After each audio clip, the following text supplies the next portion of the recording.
students. So today we are going to see the expression for magnetic field for the long straight wire. In the last lecture we had discussion on expression for magnetic field along the axis of the circular coil and expression for magnetic field at the center of circular coil. So for center of circular coil we had discussed the magnetic field, okay, and along the axis of the circular coil. Along the axis of circular coil, we had discussed the expressions for magnetic field. Then the next point will be the magnetic field for long straight wire. So what is that long straight wire first? Whenever there is a concept regarding long straight wire, keep in mind a long straight wire. Long straight wire whenever comes into the equations, always keep in mind it starts from limits. Lower limit for wire starts from 0 and upper limit for wire ends to infinity. Then only wire is said to be a long straight wire. In the last lecture we discussed about the calculation for the magnetic field along the axis of the circular coil at the center of the circular coil. But when we consider the cases for the wires, and when wires are said to be a long straight wires, then always wires limits start from 0 and that limit ends to the infinity. Infinity means it is said to be a long straight wire. मग अशा straight वायरसाठी त्याच्या around जी काही field आहे ती field किती आहे ते आपण या केसमध्ये आता डिस्कस करायचं आहे. So I will consider a long straight wire. This is a long straight wire. At infinity it is going to end from 0 it starts. I have to calculate the field at this point. I have to calculate field at this point. So this point P, here the wire through which current I is passing. Point P which is at a distance of R from the straight wire. Point P which is at a distance capital R from the straight wire. Here the small element, okay, at which we are going to find the field. So that small element distance from the straight wire. Distance from the straight wire to this point P, it is said to be a small element dl. Here I can consider the length of the wire is said to be L. Total length is said to be capital L, but from this point P, बघा ही straight wire आहे, इथून half वायरचा area मी consider केलेला आहे. Half वायरचा area इथं length L, इथं half वायरचा एरिया इथं लेंथ L. टोटल एरियाची काय असणार आहे capital L. So this is small length for the half wire and the small length for the second half wire. So I can say this is the upper part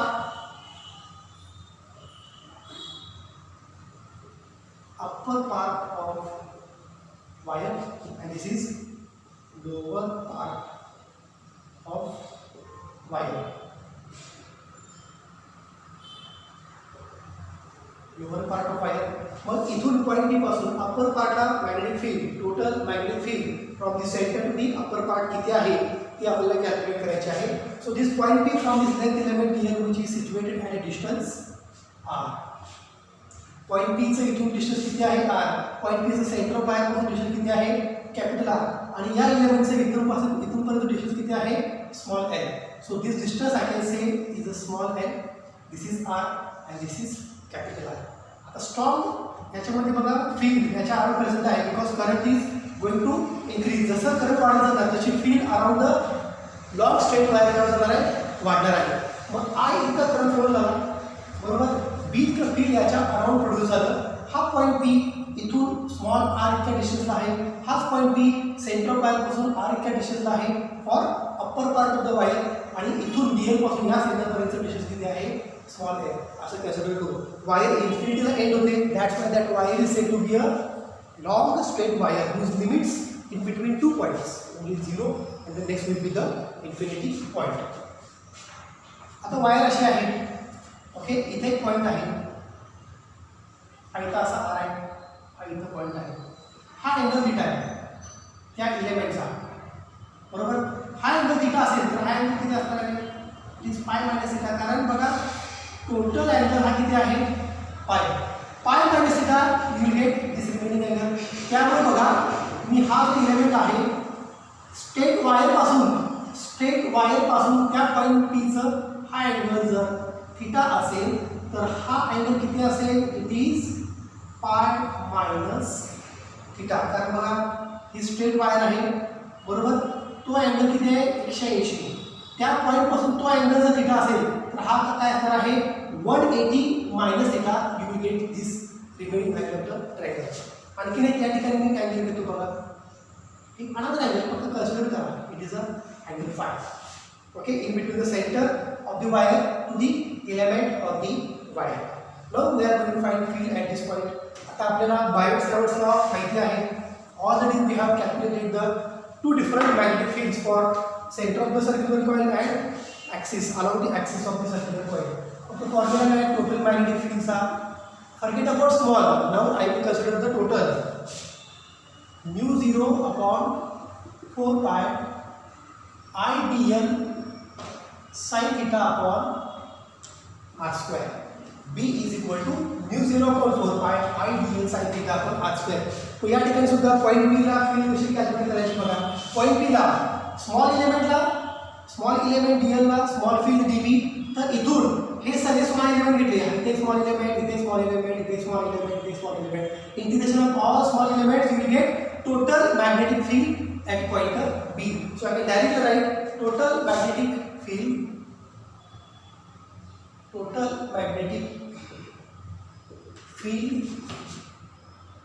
at point P from कुठून, from इथून centre पासून upper portion, from upper portion of right side is a upper part of the wire. Point P ला इथून centre पासून upper part ला किती magnetic field आहे, या पॉइंट P ला टोटल मॅग्नेटिक फील्ड किती काढतो बघा या केस मध्ये. B bar is equal to directly to integration. Wire starts from 0 ends to infinity. That's why it is said to be a long straight असेल तर ती infinity अशानच इंडिकेट करावी लागणार आहे. शॉर्ट असेल तरी ते infinity घ्यायचं नाही, it will be some particular short limits. B bar is equal to 0 to infinity. It is mu 0 upon 4 pi I dl sin theta upon r square. Ideal sin theta upon r square, but see the geometry of the figure. sin theta म्हणजे काय, हा sin pi minus theta. हा angle घ्यायचा ना, हा दोघांच्या मधला angle आहे dl आणि t मधला. तर हा angle sin pi minus theta किती येतो बघा. sin pi minus theta म्हणजे sin theta आहे या केस मध्ये. It is opposite upon hypotenuse. It is opposite upon hypotenuse. So sin theta that is said to be a sin pi minus theta is equal to opposite किती आहे r, hypotenuse किती आहे small r. Correct. इकडे l आहे, इकडे r आहे. ट्रायंगलची एक side l आहे, ट्रायंगलची दुसरी साइड r आहे आणि ट्रायंगलची तिसरी साइड काय आहे स्मॉल r. मग याची व्हॅल्यू मी स्मॉल r इज इक्वल टू अशी लिहू का.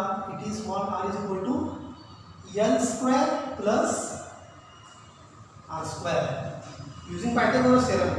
R is equal to square root l square plus r square. I can write here value directly.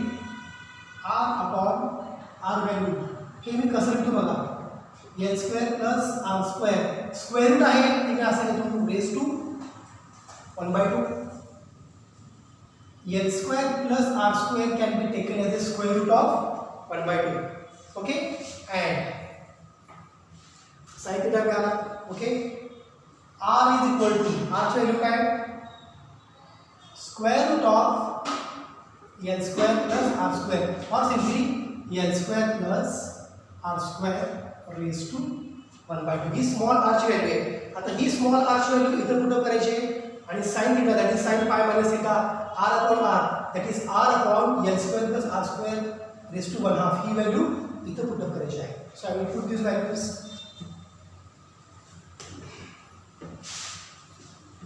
B bar is equal to, therefore B bar is equal to mu 0 upon 4 pi integration 0 to infinity. Okay, I dl. What is sin theta? It is r upon sin theta value काय r upon l square plus r square raised to ही value आहे sine थिटाची. Sine थिटाची value काय आहे r upon square l square plus R square raise to 1 म्हणजे square root आहे. आता आर स्क्वेअरची व्हॅल्यू कुठं करायची बघा.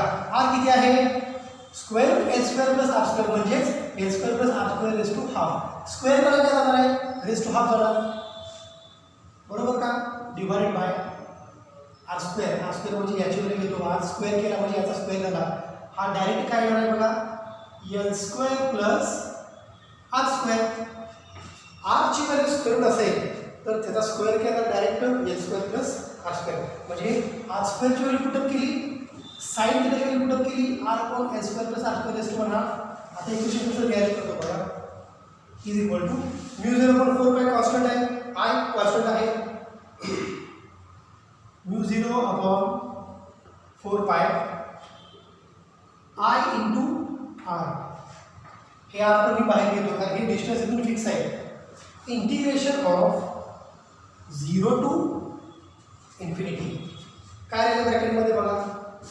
ब्रॅकेटमध्ये काय राहिलं dl अपॉन बघा L square plus R square into L square plus R square raise to 1 किती राहणार आपल्याला ब्रॅकेटमध्ये L square plus R square into L square plus R square raise to 1 म्हणजे हे 1 प्लस हे 1 किती झालं 3/2 म्हणजे एल स्क्वेअर प्लस आर स्क्वेअरची व्हॅल्यू किती मिळाली हे दोन्ही जर मल्टिप्लिकेशन केलं तर it gives L square plus R square raise to 3/2. So L square plus R square into L square plus R square raise to 1 that gives L square plus R square raise to 3/2. This is equation 1. बघा काय केलं आहे केसमध्ये P point पासून total long straight wire याची length आहे total capital L. Centre पासून वरची लेंथ इथल्या पॉईंटपर्यंत ही स्मॉल एल घेतली. तो पॉईंट आर इतक्या डिस्टन्स सिच्युएटेड आहे त्याच पॉईंटचं डीएल एलिमेंट पासून डिस्टन्स किती आहे small R. So that small R is equal to square root L square plus R square. या पॉईंटला टोटल मॅग्नेटिक फील्ड अप्पर हाफसाठी अप्पर हाफ पोर्शन मी लोअर हाफ पोर्शन डिस्कस करतच नाही आहे. मी फक्त इथून वरच्या सेशनला किती फील्ड आहे ते डिस्कस करतोय. ती किती आहे B is equal to long wire आहे त्यामुळे integration 0 to infinity mu 0/4 pi I D L sine theta upon R square. But sine theta is equal to sine pi minus theta is equal to R upon R upon what is value of this small R L square plus R square raise to 1/2 आणि आरची values काय L square plus R square square root of l square plus R square can be written as l square plus R square raise to 1/2. पण ही आरची value याचा square केला इथे put up केला sign value इथे put up केली मला काय इक्वेशन मिळालं mu 0.4 pi I into r integration 0 to infinity dl upon square root L square plus R square raise to 3/2. Therefore बुकमध्ये काय दिलेलं आहे याची डायरेक्ट व्हॅल्यू दिली integration of dl l square plus R square raise to 3/2 याची direct value काय दिली आहे बघा b bar is equal to mu 0 upon 4 pi I r square root integration 0 to infinity dl upon L square plus R square raise to 3/2 याची direct value solve केल्यानंतर एवढी येते integration of dl upon L square plus R square raise to 3/2 direct value 1/r square घेतलेली आहे. Integration solve केलं तरी चालतं नाही केलं तरी चालतं. You can directly put this value integration here as 1/r square. हे पण नंतर सॉल्व करणार आहे कसं ते बघणार आहे 1/r square. So it remains cancel mu 0 I upon 4 pi r. This is the magnetic field present at point P for upper part of the wire. This is the magnetic field. B is equal to mu 0 I upon 4 pi r for upper part of the wire. Upper part ला mu 0 I upon 4 pi r value असेल तर lower पार्टला सुद्धा तीच value असणार आहे mu 0 I upon 4 pi r. बघा इथून upper पार्टला किती फील्ड आहे mu 0 I upon 4 pi r. इथून लोअर पार्टला जर इथला पॉईंट कन्सिडर जर केला तर तोच पॉईंट जर कन्सिडर केला असा तर इथं जी फील्ड मिळाली upper पार्टला mu 0 I upon 4 pi r तीच फील्ड लोअर पार्टला मिळाली mu 0 I upon 4 pi r. Upper part आणि लोअर पार्ट जर कंबाईन केला तर काय मिळणार आहे total magnetic field for long straight wire. मी काय सांगितलं बघा, पॉईंट पी पासून अप्पर पार्टला फील्ड किती कॅल्क्युलेट केली, B is equal to mu 0 I upon 4 pi R. Point P पासून लोअर पार्ट सुद्धा फील्ड तीच असणार आहे mu 0 I upon 4 pi R.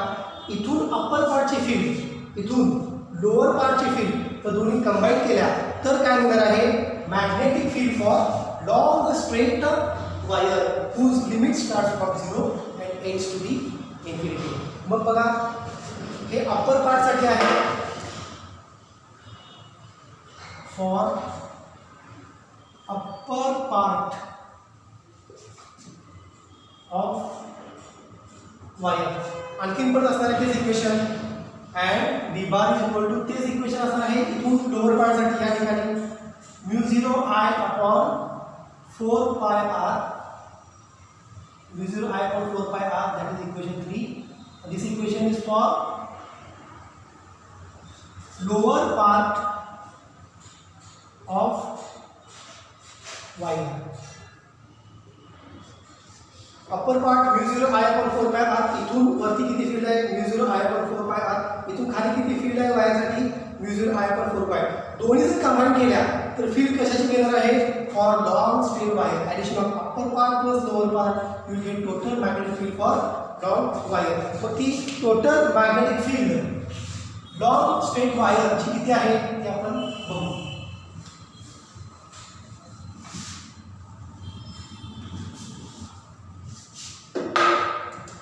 Therefore, total magnetic field for long म्हणजे इन्फिनिटीला ते कनेक्ट होणार आहे, इन्फिनिटीला ते मेजरेबल असणार आहे. Long straight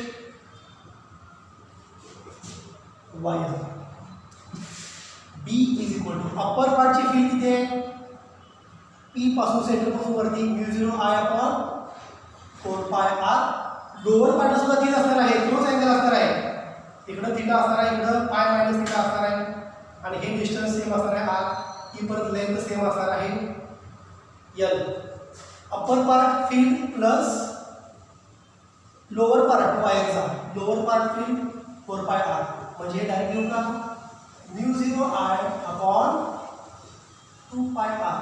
this is the field for long straight wire. बुकमध्ये डायरेक्ट लिहिलेलं दिलेले आहे पण आपण ते स्प्लिट केलं आहे अप्पर पार्ट आणि लोअर पार्टसाठी. So this is the magnetic field for long straight wire. magnetic field for long straight wire. So this is the third application for the Biot-Savart's law. पहिला application for center of the circular coil, दूसरा application along the axis of the circular coil and तिसरं काय for the long straight wire. आता याची value बघा integration dl upon l square plus r square ratio 3/2 ही direct value कशी घेतली 1 upon r square. हे एक्झामला दिलं तरी चालतं नाही दिलं तरी चालतं. You can directly put this value integration dl upon L square plus R square is 3/2, but for sake of simplicity we can solve this.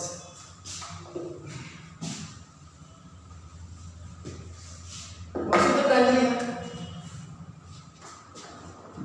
Triangle बघा इथं आहे बरोबर. tan phi ची व्हॅल्यू काय येते बघा tan phi. आपण काय करायला लागलो हे इंटिग्रेशन सॉल्व करणार आहे. एक्झाम्पल डायरेक्ट व्हॅल्यू घ्यायची dl upon square L square plus R square is 3/2 ची व्हॅल्यू डायरेक्ट करायची 1 upon r square द्यायची. पण 1 upon r square येते कसं ते आपण बघू. tan phi ची व्हॅल्यू काय येते बघा it is opposite upon adjacent. tan phi ची value opposite L adjacent R. therefore L is equal to R into tan phi. L is equal to R into tan phi. If this is L is equal to R into tan phi, what is its derivative? या टर्मचं derivative काय आलं dl is equal to r into sec square phi d phi. कारण tan phi चं derivative काय आहे sec square phi बरोबर. So tan phi derivative is sec square phi d phi. l is equal to r tan theta from the figure. त्याचं derivative घेतलं किती आलं dl is equal to r into sec square phi into d phi. बघा आता ही त्याला equation small म्हणून म्हणतो, त्याला इक्वेशन स्मॉल म्हणतो. ओके. आता हे बघा इंटिग्रेशन कसं आहे. इंटिग्रेशन याच्यामध्ये करत म्हणतो बघा L इज इक्वल टू 0 असेल, लेंथ जर 0 असेल लेंथ जर 0 असेल तर r tan phi काय ना 0. लेंथ 0 घेतली त्यामुळे r tan phi काय मिळाला 0 मिळाला. therefore phi is equal to tan inverse of 0 काय असतो इथं परत 0 असतो. tan inverse 0 या ठिकाणी परत 0. आणि लेंथ लॉन्ग स्ट्रेट वायर म्हणजेच इन्फिनिटीला एंड होणार आहे. जर लेंथ इन्फिनिटी घेतली तर कारण दोन लिमिट्स आहेत 0 आणि इन्फिनिटी. पहिला लेंथ 0 घेतली phi ची व्हॅल्यू 0 आली. आता लेंथ इन्फिनिटी घेतली phi ची व्हॅल्यू काय आहे बघा r tan phi is equal to infinity. therefore phi is equal to tan inverse infinity. हे बघा tan inverse infinity always pi by 2 असतं हे लक्षात ठेवा. phi is equal to 0 when length is equal to 0. phi is equal to pi by 2 when length is infinity. कारण tan inverse infinity असतो 90. tan inverse infinity असतो 90. that is said to be a pi by 2. therefore आता बघा इथं काय equation आहे 0 to infinity. 0 to infinity dl. dl ची value काय बघा dl is r sec square phi d phi. r into sec square phi into d phi divided by l square. l ची value काय बघा r tan theta. मग l square काय होणार आहे r square tan square phi. l square ची value काय येणार आहे r square tan square phi plus r square. Raise to किती आहे 3/2. रेस टू किती आहे 3/2. हे स्टेप तुम्हाला समजले असेल तर मग मी या स्टेप्स खालच्या डिलीट करतो कारण पुढे आपल्याला हे स्टेप्स सॉल्व करायला लागणार आहेत. आपण हा ब्रॅकेट बघतो. या ब्रॅकेटची तुम्ही किंमत काय घेतली डायरेक्टली या ब्रॅकेटची तुम्ही किंमत डायरेक्टली किती घेतला 1/r². मग हे 1/r² कसं आलं या ब्रॅकेटची व्हॅल्यू ते आपण डिस्कस करायला लागले या ठिकाणी.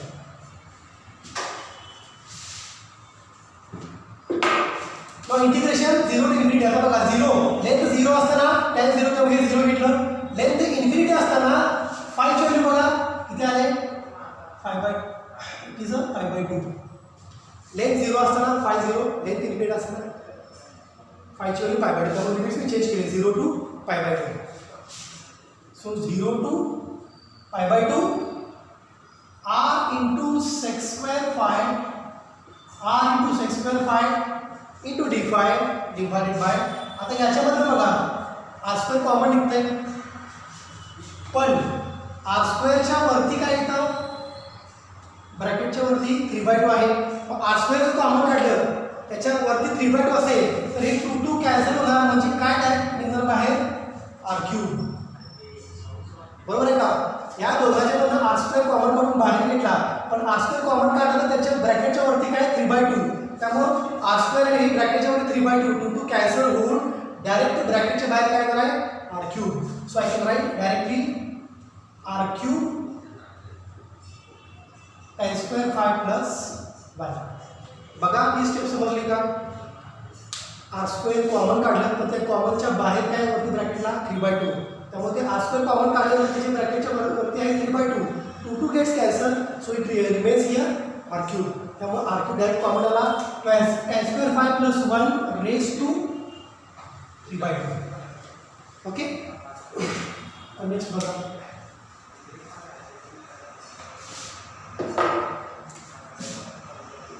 हे r³ आणि हे r कॅन्सल झालं म्हणजे काय राहिलं 1/r². Integration 0 to pi by 2 sec square phi d phi upon काय राहिलं tan square phi plus 1. मी tan square असं लिहू का sin square phi upon cos square phi plus 1 raised to 3/2. Okay is equal to just continue करतो 1/r². 0 to pi by 2 sin square phi plus cos square phi आणि cos square phi बघा sec square phi d phi upon sin square phi plus cos square phi divided by cos square phi. Bracket raise to 3/2 sin square phi plus cos square phi divided by cos square phi. cos square phi काय होणार आहे? It goes to numerator, पण याच्या ब्रॅकेटच्या बाहेर काय 3/2, मग cos स्क्वेअरच्या ब्रॅकेटच्या बाहेर 3/2 असेल तर 2 कॅन्सल होणार, म्हणजे काय त्याचं बरोबर आहे cos क्यूब. बघा cos स्क्वेअर फायच्या ब्रॅकेटच्या बाहेर काय 3/2, म्हणजे 2 कॅन्सल झालं, म्हणजे ब्रॅकेटमधून काय बाहेर आलं cos cube phi. cos cube phi बाहेर आला तो काय होणार आहे वरती जाणार आहे न्यूमरेटरला. So I can write 1/r² integration 0 to π/2 cos cube phi dot sec square phi d phi upon sin square phi plus cos square phi. तो sin square phi plus cos square phi काय असतो 1, म्हणजे बघा sin square theta plus cos square theta काय असतो 1, त्यामुळे हे sin square phi plus cos square phi याच्यावर 1 आली, डिनॉमिनेटर काय झाला 1, फक्त काय झालं numerator. therefore 1/r² 0 to π/2 cos cube sec square phi काय असतो रे, sec square phi is 1/cos square phi आणि हे d phi आहे. sec square phi ची व्हॅल्यू काय असते 1/cos square phi. हे काय झालं sin square phi plus cos square phi 1च झालं, त्यामुळे हे आता इथे घेतच नाही. ओके, म्हणजे ब्रॅकेट मध्ये काय राहील बघा, ही टर्म राहील. Again we solve this.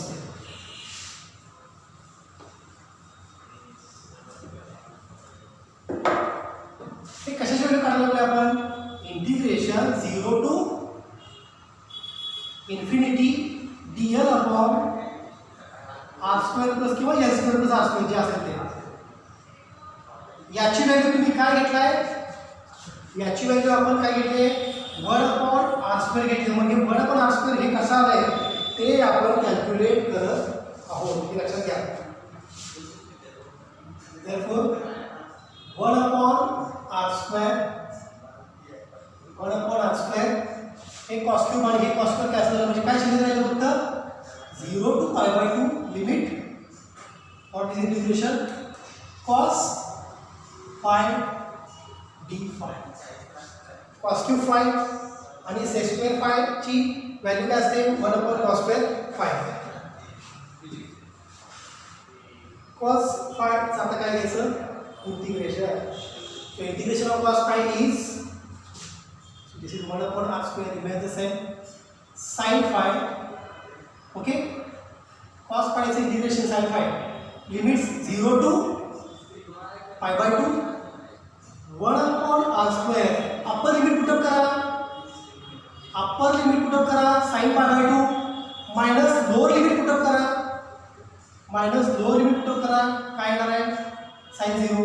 Upper limit put up केलं फायच्या इथं अपर लिमिट पुटअप केलं माइनस फायच्या इथं लोअर लिमिट पुटअप केलं काय राहिलं बघा ब्रॅकेटमध्ये. सो दिस बिकम्स 0, म्हणजे फक्त काय राहणार आहे टर्म राहणार आहे. sin π/2 काय असतो 1, sin 90 1, so it remains only 1/r². dl upon r² plus l² raised to 3/2 याची व्हॅल्यू फक्त काय ते 1/r², जे आपण डायरेक्ट व्हॅल्यू घेतली होती integration of dl upon r² plus l² raised to 3/2 ची आपण डायरेक्ट व्हॅल्यू काय घेतली होती 1/r². एक्झामला हे एवढं द्यायची गरज नाही, एक्झामला फक्त काय लक्षात ठेवा याची व्हॅल्यू ही 1/r²च येते. हे फक्त आपण का सॉल्व केलं, you should know what is the exact mathematics behind this value. Okay, so here is the end of this point, magnetic field for long straight wire. So we stop here.